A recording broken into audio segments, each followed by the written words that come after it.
Thanks for being with us tonight.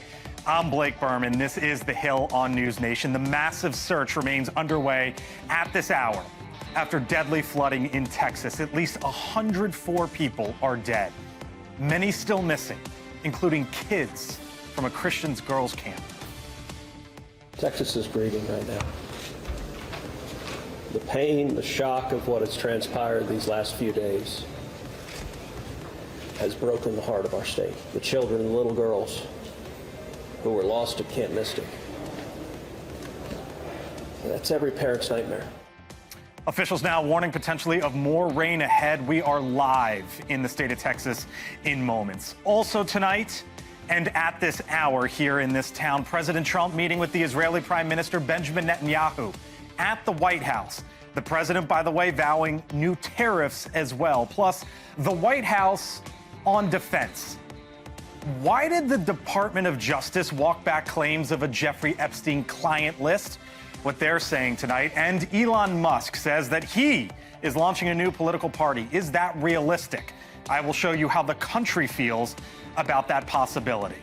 But first tonight, here from the Hill, devastation in Texas as search crews try to answer prayers.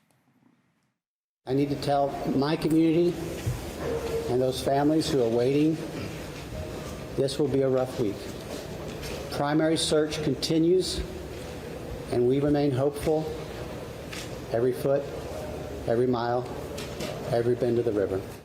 That catastrophic flash flooding in Kerr County, Texas, where water rose 26 feet in just 45 minutes early Friday. The Guadalupe River overflowing outside San Antonio, triggering massive search and rescue operations. The White House saying President Trump is expected to visit that area later this week, as questions also mount about preparedness and the future of FEMA. The situation on the ground remains dangerous, and there could be additional public safety threats with potential incoming heavy rain. So we encourage everyone in the area to remain vigilant, listen to all warnings, and respond accordingly. Our coverage continues here on News Nation, and tonight here on the Hill, Xavier Walton is live outside Camp Mystic, but we begin with our Brian Entin in Kerrville, Texas, with what he is seeing this evening. Brian?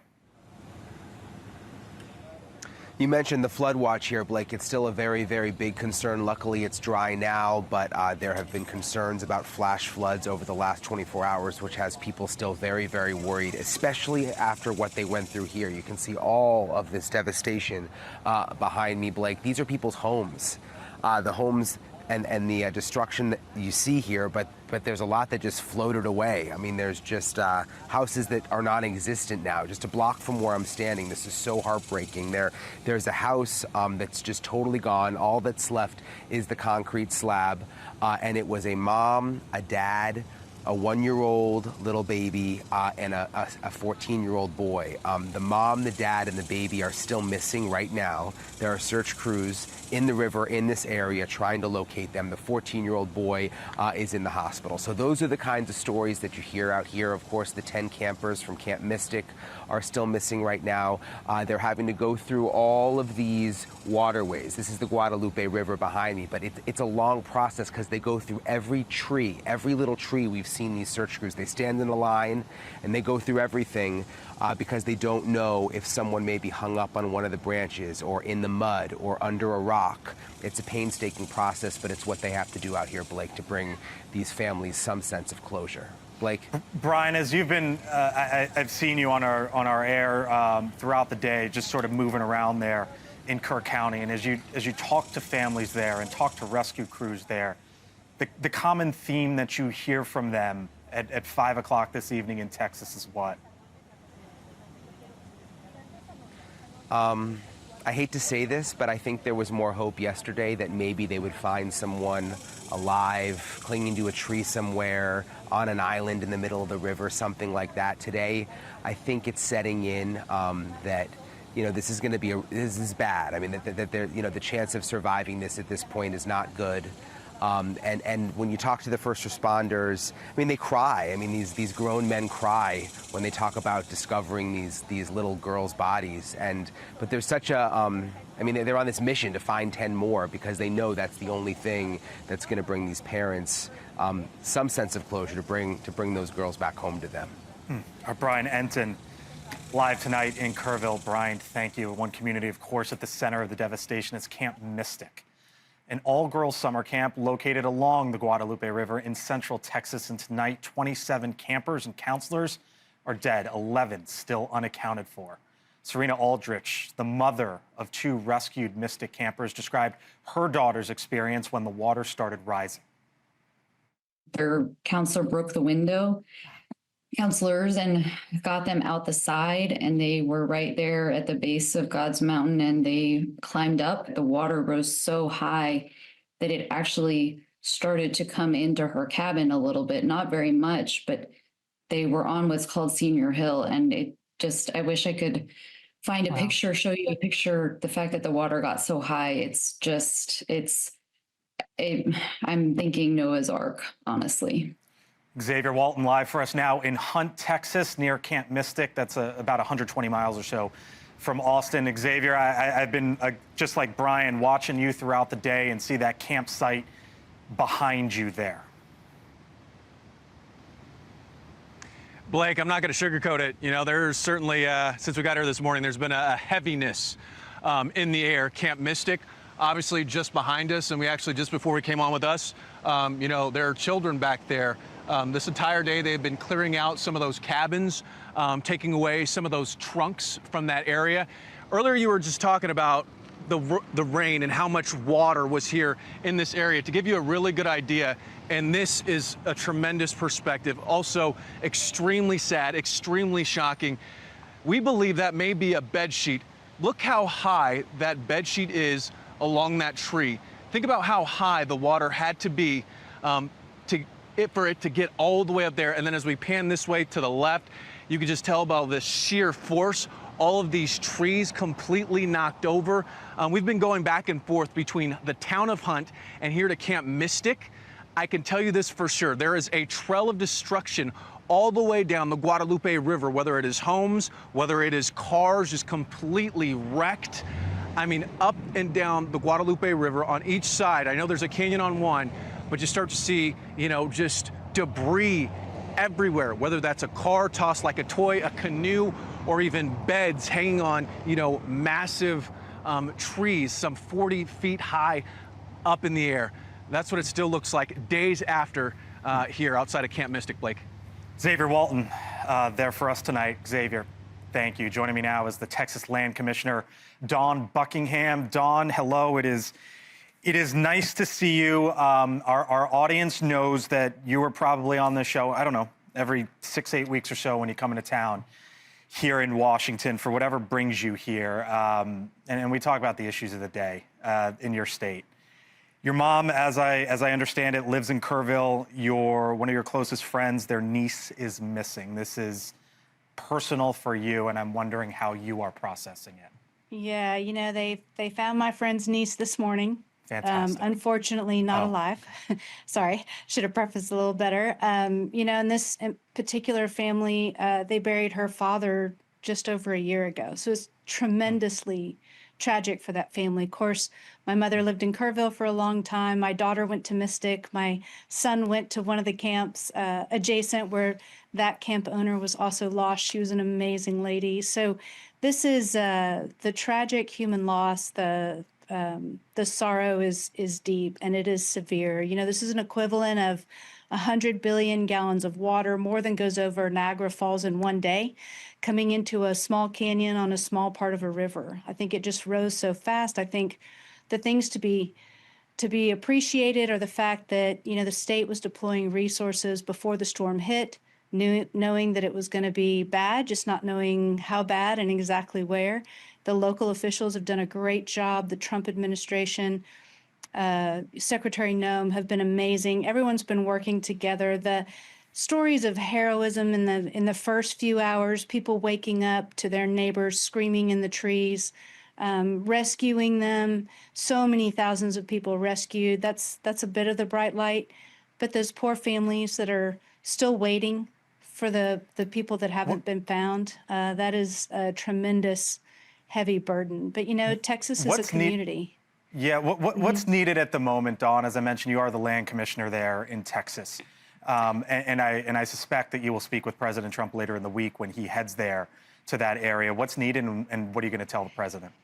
Well, right now, if people want to give, you can go to the General Land Office website. We have a link to, there's a community charity there that is very solid, that all of those resources will stay in the community, helping those affected by the flood.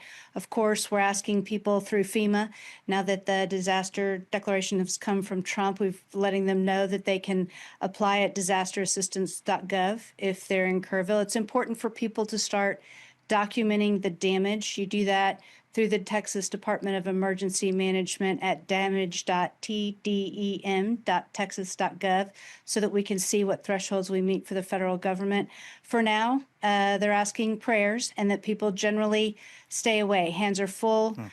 Professionals are literally searching for survivors. They don't need to be impeded by anything.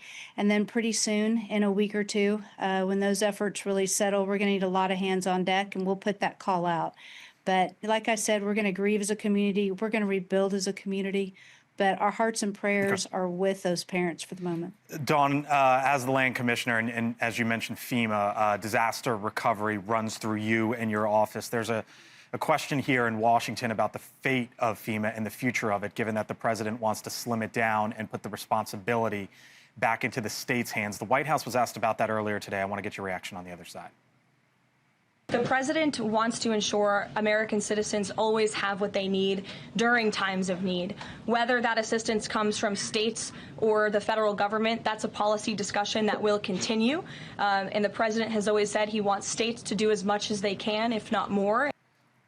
A policy discussion, the White House says that will continue. What do you believe the future of FEMA should look like? Well, that'll be interesting to see. If you've seen Nim Kidd, who heads up our Texas Department of Emergency Management, which is really FEMA's right hand in Texas for the acute response to an emergency. He's a pretty sharp person. TDEM does a really good job. Of course, I'm in the executive branch, so we just do what the legislature tells us. So we'll see what those who have a vote in those decisions decide. Dawn Buckingham is the land commissioner there in the state of Texas. Dawn, I wish you and your family all the best. We'll see you when you're in town next. Thanks so much. Of course. Still to come here on the Hill tonight. Is it case closed?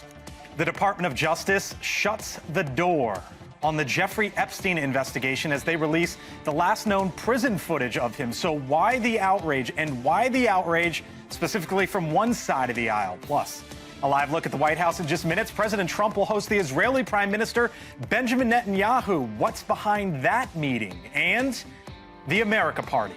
Elon Musk says he will launch a new political movement, but will Americans jump on board, and what Americans say about that possibility? I'll show you the numbers.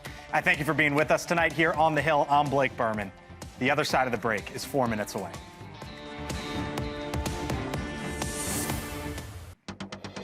Welcome back here to The Hill on News Nation. Tonight, the Jeffrey Epstein case is now closed, but the controversy over it still wide open. A memo obtained by our partners at The Hill reveals the Justice Department and FBI conducted a, quote, exhaustive review of the Epstein files. Now, that review has concluded that Epstein had, quote, no client list, and that he also died by suicide in 2019. Epstein, of course, the American financier and convicted sex offender. He had connections to some of the most notable and famous people in the world, and now those, especially on the right, are fuming. Because earlier this year, the White House promised transparency over the files. Here's what the Attorney General Pam Bondi said in February. The DOJ may be releasing the list of Jeffrey Epstein's clients. Will that really happen? It's sitting on my desk right now to review. That's been a directive by President Trump. Now, members of Congress were calling for the release of the files. Days after those comments, Tim Burchett, Congressman, asked the Attorney General, where are the files? Same day, Congresswoman Anna Paulina Luna posting, quote, release the Epstein files. Now, to date, the administration has released one round of files. Critics say they contained effectively no new info. And today, the White House Press Secretary Caroline Leavitt was asked about the memo, or at least asked about those Bondi comments, and what changed. They committed to an exhaustive investigation That's what they did, and they provided the results of that. That's transparency. This had a lot of questions over at the White House press briefing earlier today. Two folks who know a thing or two about it. Chris Cillizza is a News Nation contributor, and Sean Spicer, been behind the podium once or twice. News Nation political contributor, former Trump White House press secretary. Another day I was glad I wasn't behind the podium. Yeah, exactly. One of those. It's a fairly basic question. The Attorney General said this. The Department of Justice says, no, Chris, that is not the case. But wait a minute, I heard the Attorney General say it. Yeah. Carolyn Leavitt did what her job is to do. I mean, what's she going to say? Well, her options are Pam Bondi was making up or Pam Bondi lied. You know what I mean? Like, that's right. She's not going to say that from the podium. Pam Bondi, though, is a very different case because the question isn't confusing. John Roberts on Fox says very directly, client list, and she says, I'm reviewing it right now. So it's impossible for her, I think, to kind of wriggle out of this. I don't know how you reconcile it. Sitting on my that's desk the key thing. right now to review. That's been a directive by the president. I'm reviewing that, the JFK files, the MLK files. I guess you could say maybe she conflated the files with the list. Correct. I mean, and that's the answer, because here's the deal. This is not a situation where there's like 3 or 4 people that would know, right? So that list would have been handed to her by somebody. They would have reviewed it. The way the process works is that it's not in a file that just gets handed to the Attorney General. There's multiple people who review that scene.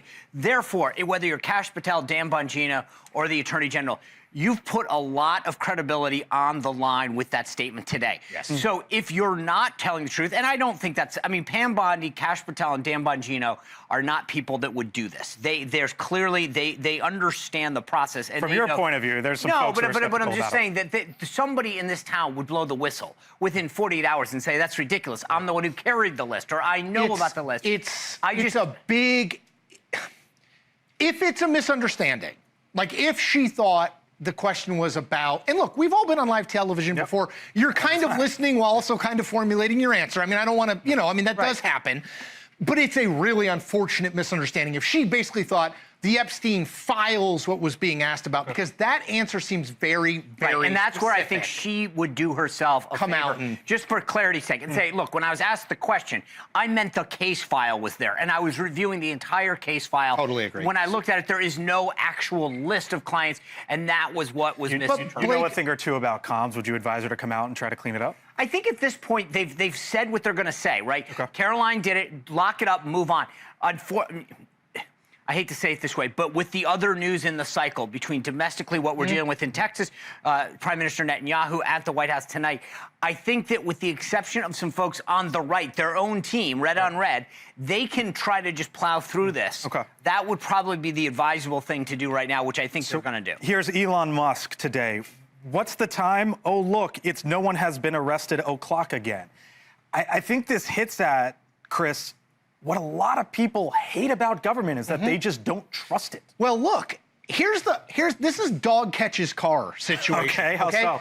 If you spend years, and Dan Bongino, especially the deputy FBI director, who's a radio show host, I mean, he spent years sort of stoking, not this conspiracy in particular, but broadly the idea that the government is doing all these things you don't know about, and it favors Democrats, and there's a deep state. Well, the problem is, when you become the government, now all of a sudden it's like, wait, so now we should believe what you say now, but you spent a decade telling us not to believe what. It's not just only a very. That, there is, and look, I'm not a forensic expert. Just so we're clear. Me neither. Okay? Good. All right. That being said, I have watched at least 4 or 5 times today a video in which a period of time is missing. 1 minute. Okay, 1 minute is missing on that. Now, to Chris's point, as a non-forensic expert, if I were a radio host like a Dan Bongino and I had that evidence, I'd say, what are you hiding, right? There is something that doesn't make sense. Now, maybe the DOJ's answer is, we don't think from the evidence that the Biden administration gave us, this is where we are. That would be the only plausible thing to say, with the evidence that we had, we can only conclude the following. And look, JFK, I mean, there's been case after case after case, deep who say Lee Harvey Oswald did it. And you know what? We all know it's not true. I don't think anybody's going to be like, I mean, it's just, there's some element of stuff where people, to Sean's point, it's like, yeah, but what about, and that's hard to answer. These two gentlemen, later in the show, Appreciate y'all. Chris, Sean, coming back Thanks, here man. on the Hill. Still much more to come tonight.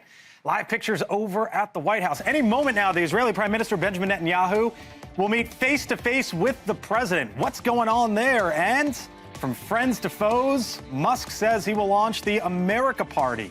Is that realistic? When the Hill returns.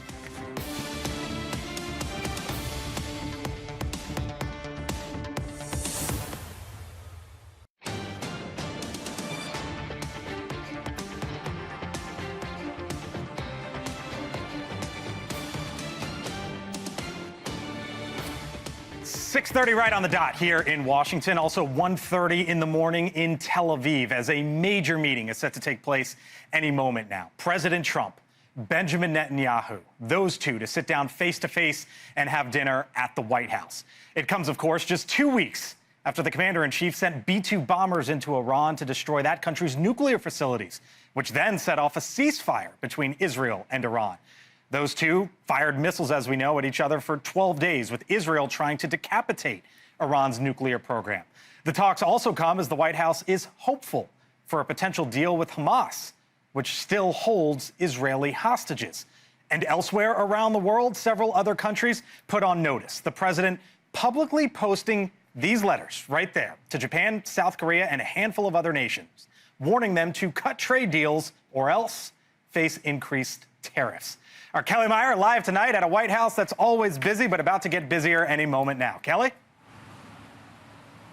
Yeah, Blake, and this is an interesting time for the meeting. It's happening at 6:30 p.m. Eastern. You know, most of the time when he welcomes foreign leaders, it's in the morning, and they have a big arrival ceremony, and they come in. But this is the third time that Israel's prime minister has been here to the White House, meeting with President Trump, and this one's going to be over dinner. We just heard that he wrapped up his meeting with Secretary of State Marco Rubio over at Blair House across the road from the White House, and he's actually going to be going around the block and entering from the south side to the White House. Rubio will be attending the dinner. We know he met with Steve Witkoff, the special envoy to the Middle East. But as he approaches the White House, he's going to go through a slew of protesters.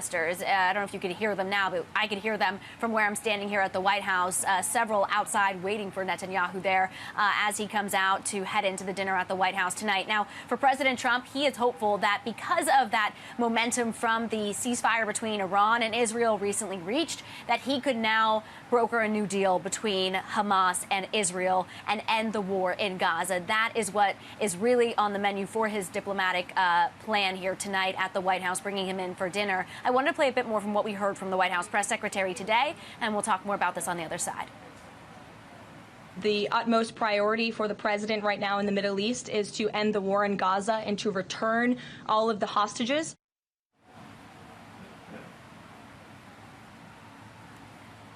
There will also be talk about the day after. What does it look like after a ceasefire is reached for Gaza? Who will govern Gaza after Hamas is gone? And how will they reach or make sure there are security guarantees to make sure that Hamas doesn't return again? Blake.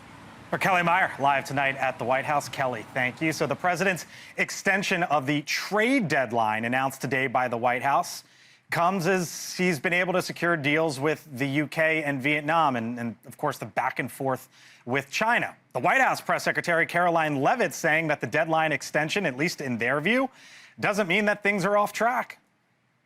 Is that an acknowledgement that perhaps the administration found it more difficult to negotiate these trade deals, or whatever happened to 90 deals in 90 days? No, it's an acknowledgement that this administration is doing what's best for the American worker, and we want the best deals possible for our workers, for our manufacturing base, for our middle class.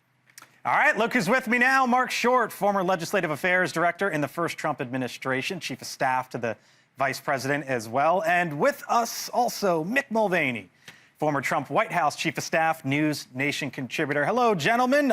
Thanks for being with us here on this Monday. All right, here's what I saw, Mulvaney. I'm going to start with you. The president posting these letters publicly, one by one by one by one throughout the day to a bunch of nations, but also pushing the deadline back to August 1st. What was the plan here? I'm not sure there was a plan. I think the plan was simply to not do anything this week. Look, I was watching the markets today. I know you watch those closely as well, Berman, and there was somebody who commented that the markets sort of shrug now and say, look, we don't know what the president's doing. We're not sure what's going to happen, so we're not going to try and guess. Maybe the tariffs will come on August 1st. Maybe they won't. Maybe they'll be 25%. Maybe there'll be more. Right. Who knows? It's sort of that cultivated strategic ambiguity that we've talked about in the past. I think the message to the foreign countries is, look, if you haven't started discussions, now is the time. But I'm not sure there's any sort of defined plan here as to what's going to happen in the next 6 weeks. All right, so the countries, Mark, that he sent to, we could show it real quick, all over the world, but really the two key ones, Japan at 25%, South Korea at 25%. Those two are obviously big-time trading partners. If Mick says who knows, what say you? Well, look, I think the reality is that the July 9th deadline is one that is strategically timed to be after getting the one big, beautiful bill done. There's been a lot less conversation lately about trade deals, and I think that a large part of that is because they didn't want to interfere with their domestic agenda. I do have great concerns about the two that you point out in South Korea and Japan, because I think the first administration, there's no doubt that President Trump believes in tariffs. He believes in a protectionist trade policy. But in the first administration, there was a rallying of much of the globe against communist China. These are two of our greatest allies against China that they are now targeting. And so I think that we've turned the page on signing the one big, beautiful bill. I think the president's had a couple of fantastic weeks between what he did in Iran, what he's had a great jobs report. There really hasn't been significant inflation uptick, and you passed the tax bill. But I think you're turning the page now into a very protectionist trade agenda that I think does not portend good things for the second half of the year. Let me take you both over to the White House real quick, a building you two both know very well, because the Israeli Prime Minister Mick set to arrive there any moment now. I laid out the backdrop, as did Kelly Meyer. What do you expect tonight? Oh, you know, a lot of sort of congratulatory talk. These two men, to Mark's point, have had a really good couple of weeks. Face it, there's a major turning point in history now of the 21st century where you're now dealing with an Iran that has effectively been neutered. That's a big deal, and you would expect them to have a good bit of conversation about what comes next. I don't think there'll be much trade discussion, to Mark's point. There might be. Right. Trump loves to talk about tariffs with everybody, but generally speaking, I think this is a what comes next conversation after some huge foreign policy successes for both of these leaders. Mark? I agree with Mick. I think it has been a couple great weeks. I do think that Netanyahu was probably more anxious to continue the prosecution of the efforts against Iran, and I think the president is looking for more of being able to say he struck some sort of peace deal between them. But having said that, I do think that it's more just a continued relationship building between the two nations. Mick, give me the thinking of Netanyahu coming over here.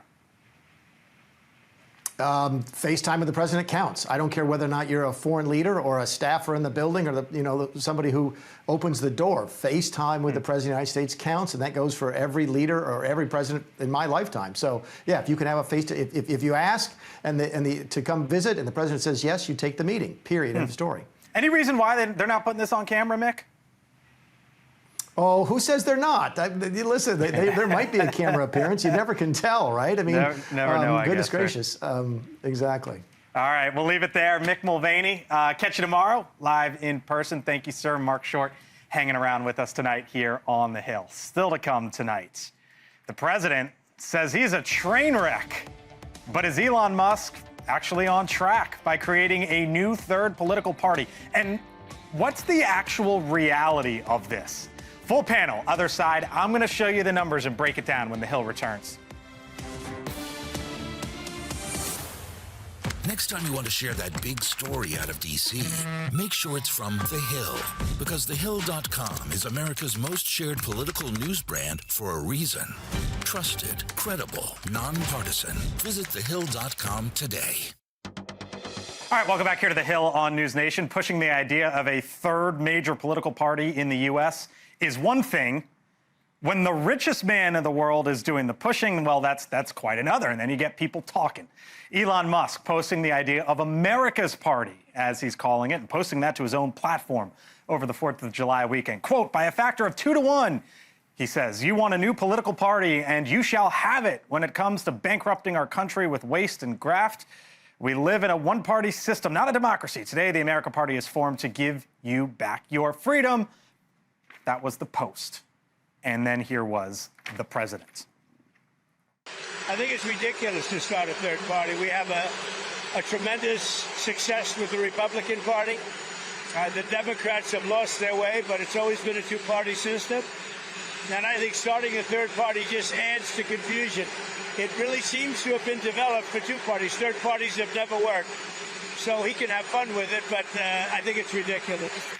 But there is a big desire in this country by the millions, really, seeking a new option from the two-party system. I want to show you here some data from both Gallup and our partners at Decision Desk HQ. Okay, so let me start here. So this is Gallup. Pretty simple. Need for a third major political party. And this is really the change over time, right? So if you go back basically 2 decades ago, it was at 40%. 15 years ago, 46%. Then you pull that in 2024, it was nearly 6 in 10 at 58% who said, yes, that is indeed the case. Now, when you break it down along party lines, at least over time, here's Democrats and Republicans, right? Basically same concept, third major political party.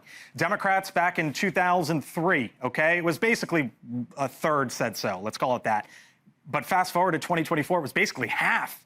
And then on the other side of the aisle, Republicans, it was basically a quarter in 2003. Fast forward to last year, about a half. Would you look at that? So there's some momentum there, right? And then over to our friends at DDHQ, when they asked about this concept of a third political party, does America need a viable third party?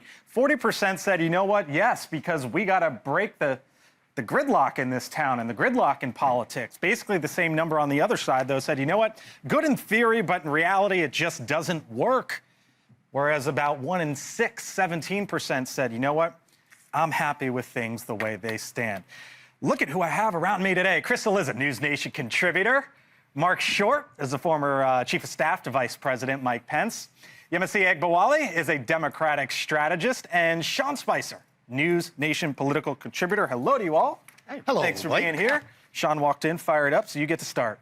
Look, the only way this is going to be successful is if Elon plans on having a lot more children. It's not going anywhere. That's the only way this thing works. Is Why if not? he literally has a ton more kids.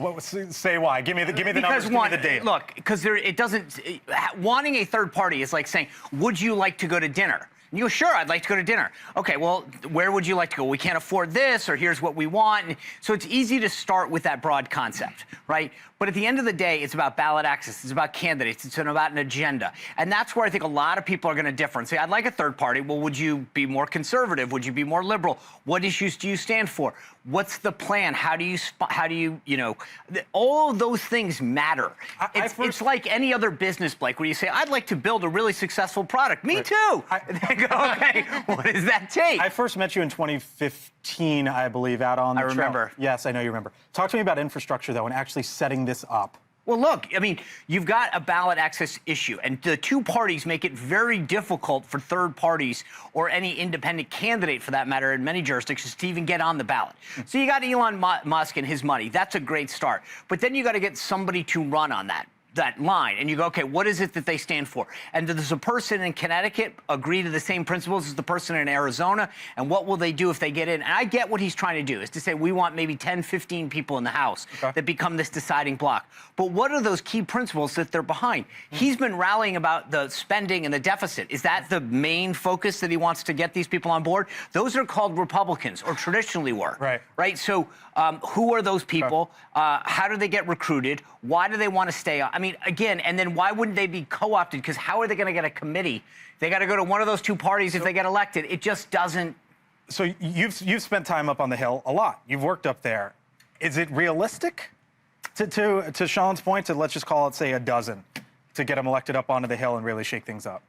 I don't really think it's realistic, because I think this is coming from Elon just having a temper tantrum. If it was coming from a real place where he wanted to see some actual governance and leadership, maybe there would be something there. But I think people are going to see through this. It's not about integrity. He would like us all to worship at the altar of X, and we have thoroughly rejected him from both parties. I compare it to two cartoons. Number one, Homer. Trust me. Okay. Well, maybe. Homer Simpson famously says in this great episode of The Simpsons, he says, look, Marge, talking to his wife, communism works in theory, which is to Sean's point. That's number one. Cartoon number two is Peanuts. You know the old Peanuts cartoon where Charlie Brown, Lucy's trying to get Charlie Brown to run and kick the football, right? And she's like, come on, Charlie Brown, I won't pull it away this time. And she pulls it away and falls on his head. It happens over and over again. I feel like that about people talking about third parties. I went back, I tried to remember like 2000, 2004, 2008, 2012, every single time, every 4 years, some group with some name like, you know, the American Fund or whatever, like some name that you're going to get behind.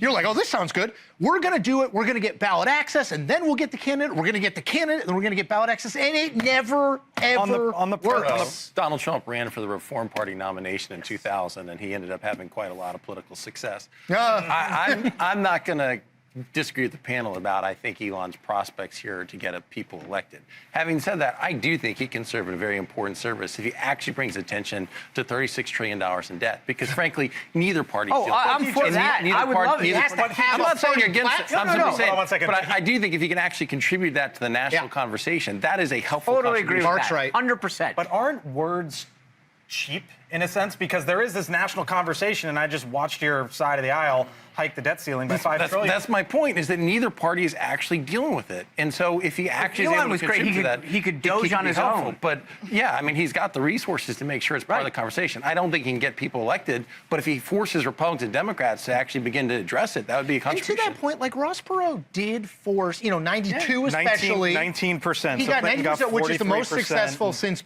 probably John Anderson in 80 would be my guess, the last independent who got like a decent chunk. But even 19%, okay, it's not 50, but he did force some fiscal issues, some business principle. Like, he did shape, to Mark's point, he did shape the conversation.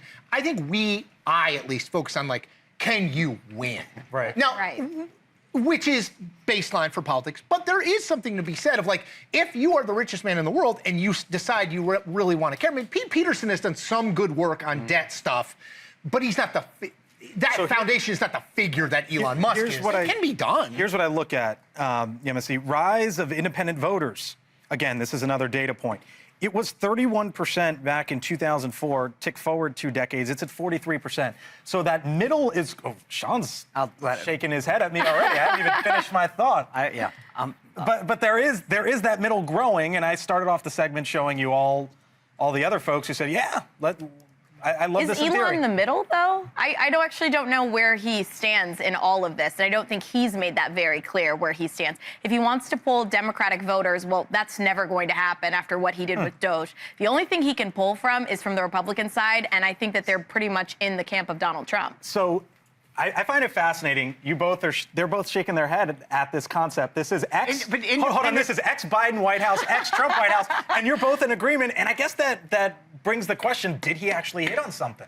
No. So first of all, just because you don't want to belong to a political party doesn't mean all independents are not created equal. Right. When you look at the modeling of voters, there are tons of independents that are Democrats that don't want to belong to the Democratic Party, that vote straight Democratic all the time, and the same thing on the Republican side. They just don't want to be associated with a political party. So that's the myth, the false myth of independent voters. Number two is, to Mark and Chris's point, I agree. If Elon said, I'm pissed at the spending and the debt, and I'm going to create a movement to highlight how this government is out of touch, inefficient, and ineffective, I think he could be unbelievably helpful and powerful in that movement. But saying, I want to start a party and go have a meeting with Andrew Yang isn't exactly what I would say. Mark Cuban and Scaramucci. That's 4. I got to leave it there. We can do it all night. And his kids, and now he's got a caucus. We'll end it where Sean started it. Thank you. Appreciate it. Still to come tonight here on The Hill. The president's big, beautiful bill, officially law, but have you seen what's in the fine print? My take, other side. And Elizabeth is coming up 7 minutes away. She's talking to a man in Texas whose grandparents were in a cabin that was swept away by that catastrophic flooding. As our coverage continues here on News Nation, I'll see you on the other side of the break. All right, before we go, if you're just getting back home trying to check up on some of the day's biggest stories, here's what's trending right now on thehill.com. Story number 1. You might not know the name right now, but you probably will in the upcoming years. Andy Beshear, Kentucky governor on possible 2028 run. I do not want to leave a broken country to future generations. Sounds like it. A potential run, maybe, right? This is a story that stays above the fold. Judge demands DOJ explain Abrego Garcia's plans. It's like trying to nail Jell-O to a wall. And then how about this? All the good stuff here, trending on the Hill. Buc-ee's is expanding. where future travel centers are set to open. To check out these stories and more, all you have to do is scan the QR code on your screen or visit thehill.com. All right, time for my take now before we head out. The Beltway debates, negotiations, and 11th hour concessions are officially over, and we are now living in the era of the one big, beautiful bill. Now, you might be familiar with the headlines of what Trump's landmark legislation will entail when it comes to taxes, Medicaid, immigration. But the bill is roughly 1,000 pages, and you might not be aware of some of the non-headline changes. For example, Texas Senators Ted Cruz, John Cornyn successfully lobbied to have added to the bill a moving bill. The iconic Space Shuttle Discovery, retired to a museum in Virginia, has been approved to move to the Johnson Space Center in Texas. Price tag for the move and construction, $85 million. There's also a rolling of the dice for many in Las Vegas. Officially gone are the days when a tax-paying gambler can claim even Steven with Uncle Sam. Only 90% of losses will now be deductible. And finally, tucked away on page 646, and available $250 million for the Kennedy Center for the Performing Arts here in town. Earlier this year, President Trump elected to chair the Kennedy Center by a board that he appointed, a new play in the culture battle, and some new funding with it. Now, we're not here to tell you that these things are good or bad. You get to decide that. But it is a reminder that in a 1,000-page bill, you're likely to feel the impacts for quite some time and continue to learn about them as well. I'm Blake Burman. See you tomorrow.